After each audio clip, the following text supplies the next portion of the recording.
وہ جو ہے نا قرآن شریف کے اینٹی پہ چلے جاتے تھے. جن کو دل میں اللہ تعالیٰ کا خوف ہوگا, جس میں ذرا برابر بھی ایمان ہوگا, وہ قرآن شریف کو یا ایسی چیزوں کو بیچ میں نہیں لائے گا.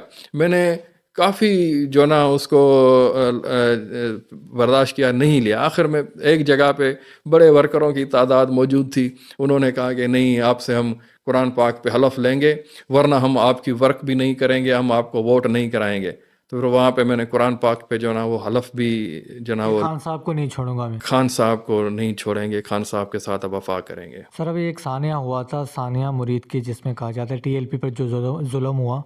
میں سمجھتا ہوں کہ ٹی ایل پی ہو یا 26 اکتوبر 2024 کو جو پی ٹی آئی پہ ہوا, ریاست کو کسی بھی طور پر اپنے نہتے شہریوں کے اوپر سیدھی گولیاں نہیں چلانی چاہیے. یہ قابل مذمت عمل ہے. اس طرح لوگ نفرت کرنے لگتے اپنی ہی ریاست سے.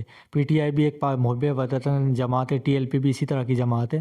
مگر اس وقت جو پاکستان تحریک انصاف ہے ٹی ایل پی کے ساتھ کھڑی ہوگی اس ظلم میں. مگر اس ظلم کا آغاز تو سر آپ لوگوں نے ہی کیا تھا. ٹی ایل پی کے اوپر سیدھے فائر کیے گئے تھے رمضان میں مسجد رحمت للعالمین لاہور میں, جس کا حوالہ عطا تارڑ نے قومی اسمبلی میں بھی دیا تھا. اس وقت وہ ٹی ایل پی کے حمایتی تھے, اس وقت وہ ٹی ایل پی کے خلاف ہے, اور آپ اس وقت ٹی ایل پی کے خلاف تھے, آج آپ ٹی ایل پی کے ساتھ ہیں. دیکھیں, ہم کسی بھی پارٹی کے خلاف نہیں ہیں. پارٹی کے بیانیہ وقتی طور پہ جو پالیسی اپناتے ہیں اس کے ضرور ہم جو ہے نا مخالفت ہو سکتے ہیں. ٹی ایل پی کے ہم کبھی بھی خلاف نہیں تھے. اس وقت ٹی ایل پی کے ساتھ ایک بہت بڑا ظلم ہوا, وہ بھی ایک طرح کی ٹریپ میں پھنسے ہیں. ان کو بھی روڈوں پہ ایسے نہیں ہے کہ وہ خود بخود آئے گئے. ہم تو ان کی سیاست دیکھتے آ رہے ہیں کہ جب ضرورت ہوتی تھی ان کو لایا جاتا تھا, اور ابھی بھی اس طرح ٹریپ میں وہ آ گئے. مگر وہ آئے کسی کاز کے تحت, کوئی انہوں نے لے کے, ایک بڑا کاز تھا, لوگ میدان میں آئے, ان کے ساتھ بہت زیادتی ہوئی. یہ ہم نے دوسرا 9 مئی ایک اپنی آنکھوں سے وہاں پہ 9 مئی نہیں 26 نومبر ہم اپنی آنکھوں سے 26 نومبر وہاں پہ دیکھا تھا. اور یہ ہم نے جو دیکھا مرید کے والا, یہ وہی منظر ہمیں نظر آئے کہ اس کے ساتھ زیادتی ہوئی. اور وہی ٹی ایل پی جو پی ٹی آئی کو کسی وقت قصوروار سمجھتی تھی, پی ٹی آئی اس کے ساتھ کھڑی ہو گئی. یہ ہمارا اصولی بنیاد پہ سیاست کا وہ ہے کہ ہمارے پوری جتنی بھی آزاد ہمارے جو نا لوگ ہیں, بغیر کسی قیادت کے پوچھے ہوئے, سب نے بغیر کسی ڈائریکشن کے جو نا حمایت کرنا شروع کی. اور جتنا اس کے ظلم کو پی ٹی آئی نے دکھایا یا اپنے چینلز پہ, اپنے فیس بک پہ, سوشل میڈیا پہ, پی ٹی آئی نے اس کو سپورٹ کیا ہے. مطلب آپ سمجھتے ہیں کہ ظلم تھا, یہ قابل مذمت تھا. تو جو آپ کے دور میں ہوا وہ کیا قابل مذمت نہیں تھا, وہ ظلم نہیں تھا کیا جو آپ لوگوں نے ٹی ایل پی کے ساتھ لاہور میں کیا تھا؟ یار ہم نے تو سچ مجھے نہیں ہے کہ ہم نے کوئی ٹی ایل پی کے ساتھ کوئی اس طرح کا کوئی ظلم کیا ہو, کوئی ٹی ایل پی پہ کوئی تشدد کیا ہو, کوئی ٹی ایل پی کو گولیاں ماری ہوں. جی سر, گولیاں چلا کے آپ نے تو ان کے اوپر پابندی لگا دی. چلے آپ کو یاد نہیں ہے تو میں آپ کو لنک وغیرہ آپ کے ساتھ شیئر کر دوں, کوئی ایشو نہیں ہے.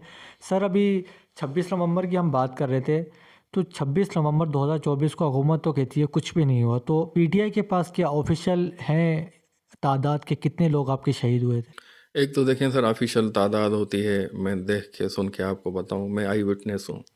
ہم یہاں سے گئے تھے, آپ بھی تھے 26 نومبر 2024 کو. میں یہ سمجھیں آپ کے سامنے اقبال جرم کر رہا ہوں کہ وہ ایف آئی آر میں جو نہیں ہے تو اس کو بھی ایف آئی آر میں ڈال دو. بھائی اقبال جرم کر رہا ہے, مگر جو حقائق ہے وہ چھپ نہیں سکتے نا. ہم تھے, ہم موجود تھے, ہم ہر اس مارچ پہ موجود ہوتے ہیں. تو میں فرنٹ پہ تھا, میری آنکھوں کے سامنے 3 بندوں کو گولیاں لگی. ایک بندہ 26 نمبر ناکا تھا, پتہ نہیں, اس سے ہم آگے آ رہے تھے.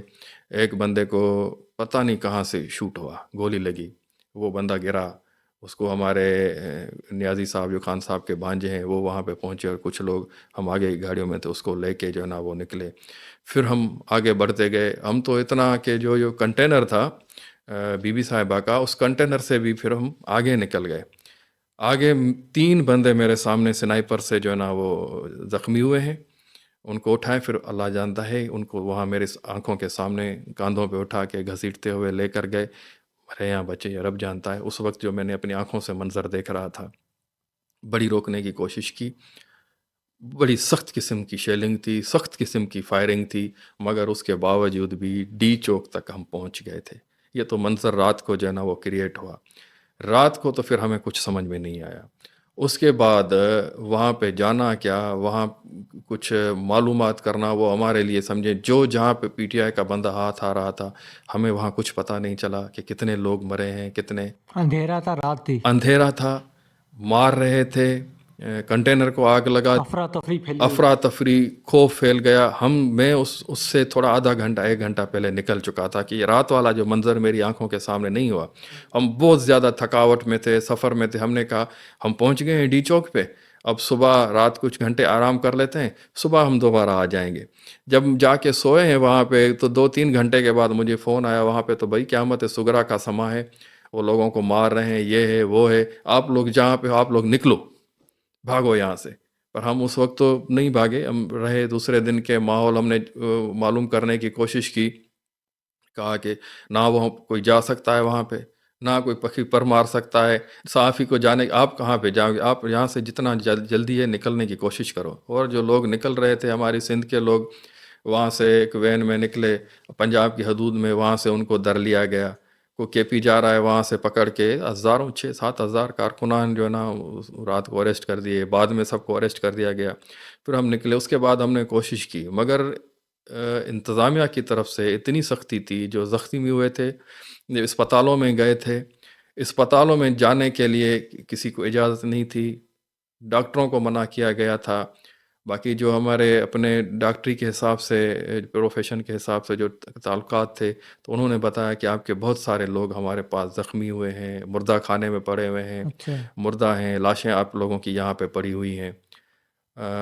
اس کے بعد پھر جب ہم نے اپنی جو اس کے حساب سے دیکھا، ذاتی تجربے کی بنیاد پہ، جس کا جو بھی بندہ زخمی ہو رہا تھا اس کے گھر پہ یہ فورسز پہنچ رہی تھی، ان کو منع کیا جا رہا تھا کہ آپ لوگ زخمی یا ڈیڈ باڈی اس صورت میں وصول کر کے دے سکتے ہیں کہ ہمیں لکھ کے دیں کہ ہمارا بندہ کسی ایکسیڈنٹ میں مارا گیا ہے یا کسی، یا ان کو ڈرا دما کے مطلب جو ہے نا وہ بڑے پریشر میں سر یہ تو وہی الزام ہے جو اب ٹی ایل پی لگا رہی ہے، تو سیم وہی الزام ٹی ہے، ایل پی بھی الزام نہیں لگا رہی، حقیقت بتا رہی۔ ٹی ایل پی کے اب تک سعد رضوی کہاں پہ ہے، اس کا بھائی کہاں پہ ہے، ان کی لاشیں بھی آپ لوگوں نے ٹی ایل پی نہیں، یہ دیکھیں یہ باتیں نہیں ہیں، یہ باتیں نہیں ہیں، حقائق ہیں۔ آپ لوگوں کے ساتھ سیم وہی چیز آزاد جو باہر انٹرنیشنل چینلز تھے انہوں نے بھی دکھایا ہے، ہم لوگوں نے ظلم ہوتے دکھایا، میں آئی وٹنس ہوں، آنکھوں سے ہم نے دیکھا۔ ٹی ایل پی کا بھی ایک آئی وٹنس تھا، کوئی جٹ کہتے ہیں یہاں سے پتہ نہیں، اس کو ابھی 3-4 دن پہلے مقابلے میں وہ ویڈیو بیان ہم اس کو سن رہے تھے کہ میں آئی وٹنس ہوں، اس آئی وٹنس کو بھی وہاں پہ جو نا اس طرح جو نا اڑا دیا گیا۔ ہمارے 14 جو شہید ہیں، جن کا پورا ریکارڈ ہمارے پاس موجود ہے، جس کے جنازوں میں ہمارے لیڈر حضرات نے شمولیت اختیار کی، اور جن کے ورثہ ہمارے ساتھ اسٹینڈ کر گئے، کھڑے دباؤ میں نہیں آئے، تو وہ فگر 14 ہے، مگر جو دباؤ میں آ گئے، جو چھپائے گئے ہیں، اور اس سے کہیں زیادہ تعداد۔ سر اب آپ بتا رہے تھے کہ اسنائپر گولیاں مار رہے تھے، تو یہ اسنائپر کیا بلڈنگوں کے اوپر تھے، اور کیا آپ نے دیکھا ان کو؟ اسنائپر کو ہم نے گولی لگتے ہوئے دیکھا، کہ یہ نہیں دیکھا کہ اسنائپر بیٹھا ہوا ہے، آنکھوں سے یہ دیکھا کہ ڈرون ہمارے اوپر آ رہے ہیں، ہم نے کہا یہ کیمرے ریکارڈ کر رہے ہیں۔ تو یہ میڈیا کے تھے؟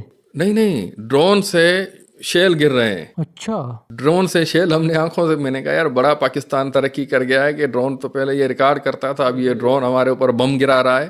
وہ ہم نے گرتے ہوئے دیکھے، ہاں وہ ہم نے دیکھے کہ ڈرون ہمارے اوپر آ کے وہاں پہ جو نا وہ شیلنگ کر رہے ہیں۔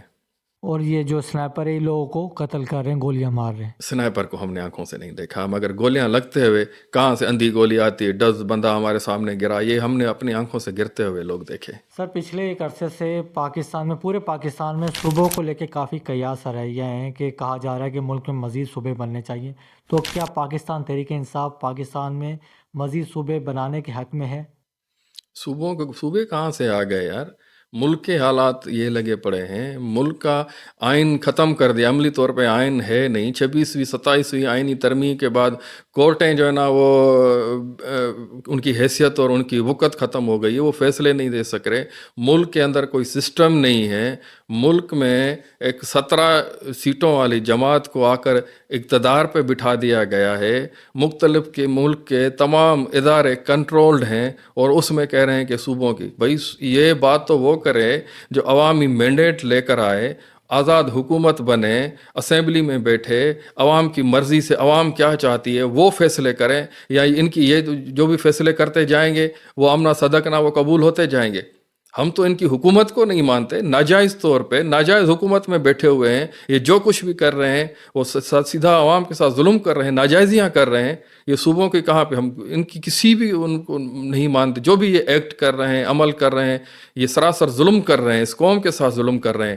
ابھی بھی اگر یہ صوبوں کا کوئی ایسا فارمولہ لے کر آ رہے ہیں, میں کہتا ہوں یہ اپنے پاؤں پہ خود کلہاڑی ماریں گے. اور یہ جو آئینی ترمیم جو ہم سن رہے ہیں کہ 28 آئینی ترمیم آ رہی ہے اور اس میں یہ صوبے بنانے جا رہے ہیں, اور سندھ میں بھی 3 صوبے بنانے کا جو ان کا پلاننگ ہے, تو میں کہتا ہوں اگر یہ ترامیم آ گئی تو پھر آپ دیکھو گے جو عوام اس وقت سوئی ہوئی ہے, پھر اس حقوق کے لیے وہ عوام, سندھ کی عوام کم سے کم پھر ان کو یہ آزاد نہیں چھوڑے. سر وہ صرف سندھ کا نہیں کہہ رہے, وہ پنجاب میں بھی کہہ رہے ہیں, KPK میں بھی کہہ رہے ہیں. سندھ کے جو میں حالات دیکھ رہا ہوں کہ سندھ میں تو یہ مکمل طور پر ناکام جائیں گے, اور پھر یہ تحریک جو اٹھے گی وہ سندھ سے اٹھے گی اور پھر ان کو لپیٹے میں لے کر جائے گی. سر بہت سارے لوگ یہ سمجھتے ہیں سندھ کے معاملے کو لے کر کیا وجہ ہے, مطلب لوگ اتنے حساس کیوں ہیں صوبے کے معاملے پہ, یہ تھوڑا ایکسپلین کریں تاکہ جو پنجاب میں رہنے والے لوگ ہیں یا KPK کے لوگ ہیں وہ یہ سمجھ سکیں کہ سندھ کی تقسیم کیوں نہیں ہونی چاہیے, کیا وجہ ہے. دیکھیں, ہر کوئی بلوچستان سے آپ پوچھیں گے وہ بھی یہی کہیں گے, قوم پرستی ایک نیچرل چیز ہے. وہ اگر آپ مہاجر ہیں, پنجابی ہیں, تو سب سے پہلے آپ وہاں پہ سوچیں گے ضرور. انصاف اور ان کی چیزیں وہ الگ, ان کو ہٹا کے میں کہہ رہا ہوں کہ قوم پرستی انسان کی وجود میں جو ہے نا وہ پائی جاتی ہے, موجود ہے, اس کا جو حصہ ہے. یہ ایک پازیٹیو چیز ہے, نگیٹو چیز؟ پازیٹیو چیز ہے, یہ قدرت کی طرف سے ہے. دیکھیں قدرت کی طرف سے ہے. آپ جس مٹی کا کھایا ہے, جس میں پلے ہو, جس میں بڑھے ہو, جو زبان آپ استعمال کرتے ہو, جس کلچر میں آپ, اس میں لگاؤ ہو جاتا ہے. وہ کسی شاعر نے ایک شاعری میں کہا تھا نا کہ حضور نبی کریم صلی اللہ علیہ وسلم بھی قوم پرست تھے. سب سے پہلے اپنے عربوں کے لیے انہوں نے تبلیغ تو عرب سے شروع کی نا, اس کے بعد پوری امت کے لیے. وہ کسی جو نا وہ وجدانی شاعر کی یہ شاعری تھی. تو یہ قوم پرستی کوئی بری چیز نہیں ہے, بری چیز نہیں ہے. اس کے لیے ہمارے سندھ کے لوگ تھوڑے سے مزاج میں جو نا وہ پھر اس چیز کو وہ قبول, سندھ کی وحدانیت کے خلاف اگر وہ بات آتی ہے تو وہ ضرور جذباتی ہو جاتے ہیں, اور جذباتی ہونا ان کا بنتا بھی ہے.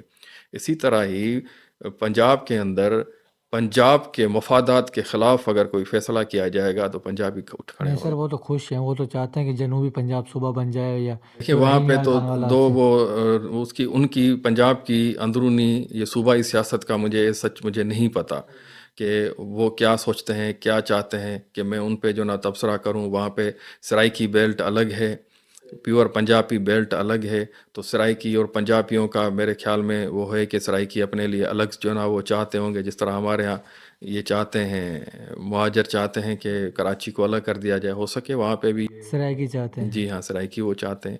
تو سندھ کے اندر تو میں یہ بات کر سکتا ہوں کہ سندھ کے لوگ اس چیز کو قبول نہیں کریں گے. باہر صوبوں کی سیاست کا مجھے ابھی اتنا پتہ نہیں ہے. اچھا سر, ہمارا اب آخری سوال ہے آپ سے کہ خان صاحب کب رہا ہونے والے ہیں؟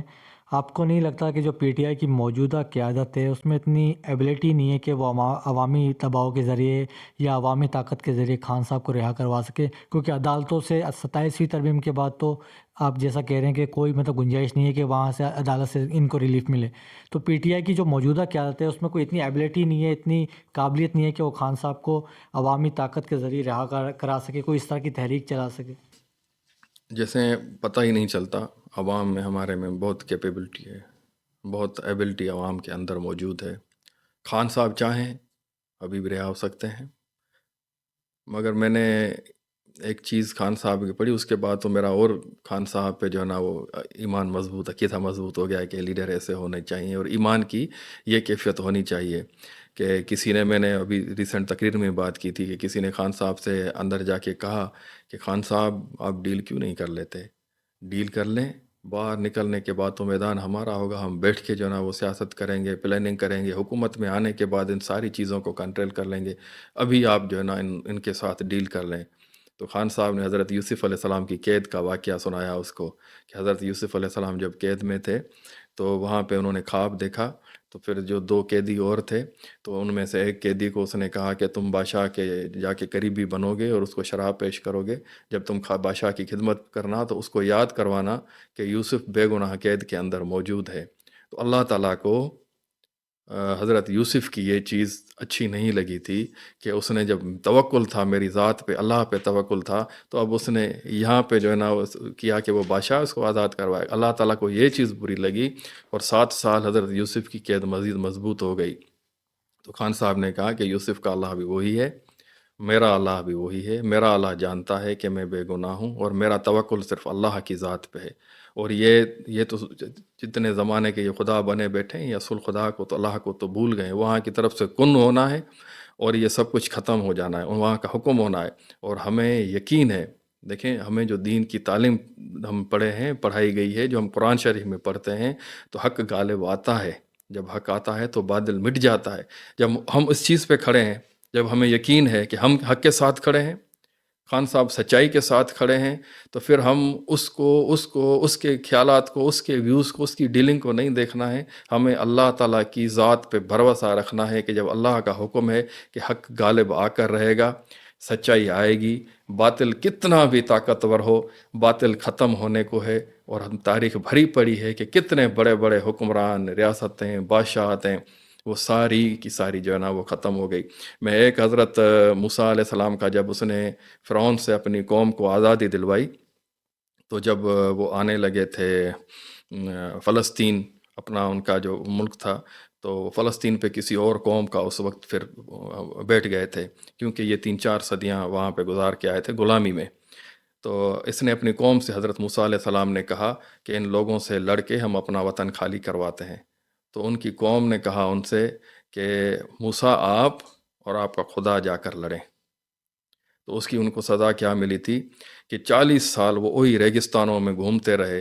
وہ جو فرعون کی بادشاہت سے جو لوگ آزاد ہو کر آئے تھے، ان کے ذہن غلام تھے، کیونکہ وہ لمبی غلامی میں، وہ فرعون کی غلامی میں گزار کے آئے تھے۔ تو وہ لڑنا اور اس کو وہ نہیں سمجھ رہے تھے کہ کیونکہ وہ ذہنی طور پہ غلام تھے۔ ان 40 سالوں کے اندر جو نئی نسل پیدا ہوئی تھی، پھر جب وہ نئی نسل پیدا ہوئی ہے، بڑھی ہے، پھر انہوں نے جا کے وہاں پہ ان سے عملکات کہتے ہیں جس کو، وہاں سے جا کے وہ قبضہ ختم کرایا ہے اور ان کو شکست دیے اور حضرت موسیٰ کے ساتھ پھر وہاں پہ داخل ہوئے ہیں۔ تو ہماری بھی جینزی تیار ہو گئی ہے، آپ کہہ رہے ہیں انشاءاللہ عوامی طاقت کے ذریعے جینزی تیار ہو گئی ہے۔ ابھی الفا ایکس جس کو کہہ رہے ہیں نئی نسل، وہ تیار ہو رہی ہے، جو ذہنی غلام ہیں، جو سمجھتے ہیں کہ جس کے ساتھ اسٹیبلشمنٹ ہے، جس کے ساتھ یہ طاقتیں ہیں، وہی ہمیشہ غالب آئیں گے، تو ان کو شکست ہونے والی ہے، ان ذہنی غلاموں کو شکست ہونے والی ہے، اور انشاءاللہ حقیقی آزادی کا سورج ابھرنے والا ہے۔ اور آپ کو پتہ بھی، ابھی خان صاحب نے تو کوئی بیٹھ کے اندر سے لوگوں کو احتجاج کی کال نہیں دی ہے، خان صاحب کی بہنوں نے بھی نہیں دی ہے، ایک ہی کال دی تھی۔ بشرا بی بی نے جب کہا تھا 26 نومبر کو آئیں، تو آپ لوگوں نے دیکھا کہ لوگ وہاں پہ گئے بھی تھے، لوگوں نے اپنی جانیں بھی پیش کی تھیں، لوگ پیچھے نہیں ہٹ رہے تھے، تو ان کو اتنے لوگ مارنے پڑے۔ اب بھی اگر آپ سمجھتے ہیں کہ لوگ میں دم نہیں ہے، اندر سے خان صاحب کہے کہ نکلو میرے لوگوں، قوم نکلو، میں نے کہا کہ لوگ نکلیں گے، جان ہتھیلی پہ لے کر نکلیں گے۔ سر آپ کا ایک کلپ میری آنکھوں کے سامنے سے گزرا تھا، جس میں آپ ایک میڈیا چینل پہ بیٹھے تھے اور غالباً کراچی پریس کلب کے جو صدر تھے اس وقت امتیاز فاران، غالباً ان پر آپ نے تشدد کیا تھا، وہ سارا واقعہ یار تشدد نہیں کیا تھا، عرفان فاران بہت اچھے بندے ہیں، نائس بندے ہیں، دوست ہیں میرے، انسان ہے، جذبات میں ہو جاتا ہے۔ اب ہم پروگرام کر رہے تھے، تو دیکھیں صحافی کا کام ہے، تو نیوٹرل جو نا وہ بیٹھا تھا، وہ کسی پارٹی کا بندہ نہیں تھا۔ ہم پروگرام میں ہماری جو بات چیت ہوئی، اس کے بعد کہا کہ ابھی تھوڑا سا وقفہ ہے، تو کیمرے ویمرے بند کر لیے گئے، کوئی ایک کیمرہ آدھ کھلا ہوگا۔